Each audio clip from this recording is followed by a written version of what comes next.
ఇప్పటికీ మేము అన్ని గ్యారెంటీలు కూడా అమలు చేయడం జరిగింది. ఒకసారి పల్లెటూరుకు వచ్చి చూడండి. రైతులకు అందరికీ రుణమాఫీ చేసినాం. అదేవిధంగా ఇంటి వాళ్ళకు 200 యూనిట్ల వరకు మనకు కరెంటు ఫ్రీగా ఇచ్చినాం.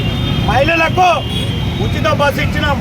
అదేవిధంగా రైతులకు రైతు బంధు 7,500 ఇవ్వడం జరిగింది. అదేవిధంగా 500 రూపాయలకే సిలిండర్ ఇవ్వడం జరిగింది. దీనికి నిదర్శనంగా ఈరోజు జూబ్లీ హిల్స్ ప్రజలు మా గ్యారంటీలను, మా పరిపాలనను ఆమోదించి ఈరోజు మా రేవంత్ రెడ్డి గారు చెప్పిన విధంగా 30,000కు తగ్గకుండా మెజార్టీతో గెలుస్తామని ఆ రోజు ప్రచారంలో చెప్పిండు. ఈరోజు కూడా అదేవిధంగా 25,000 పైచలకు మెజార్టీతో ఈరోజు మా కాంగ్రెస్ పార్టీ అభ్యర్థి నవీన్ కుమార్ యాదవ్ గారు గెలవడం జరిగింది.